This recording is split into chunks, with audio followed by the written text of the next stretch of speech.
Dagdag na ginawa para sa maraming motorista ang isa pang round ng big time all price rollback ngayong araw. Pero hirit ng ilang tsuper ng pampublikong jeep dito sa Iloilo, sana madagdagan pa ang rollback.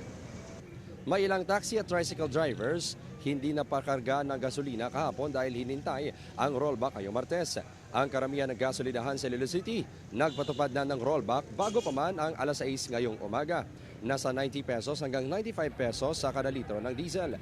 Nasa 78 pesos hanggang 92 pesos sa kada litro ng gasolina. At 135 pesos naman ang kada litro ng kerosina. Ang ilang tsoper ng pampublikong jeep humihiling na sana raw ay lumaki pa ang rollback at maibalik daw sa 55 pesos ang kada litro ng diesel.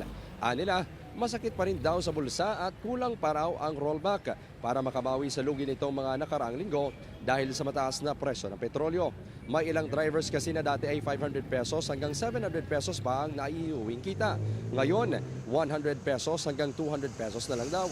Ang 5,000 pesos na ayuda mula sa DSWD hindi pa rin naibibigay sa ilang tsoper sa Iloilo City. Paliwanag ng DSWD, wala pang utos mula sa Central Office. Samantala, naabala ang biyahe ng ilang pasahero sa probinsya ng Iloilo dahil nakibahagi ang ilang transport cooperative sa nationwide transport strike ngayong araw.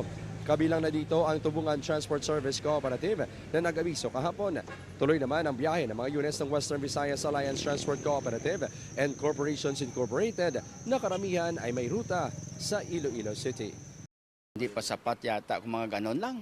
Kasi pag ang pamasahe hindi naman tumataas eh. Biruin mo yung panggas namin abot ng 2004 sa dalawang balikan.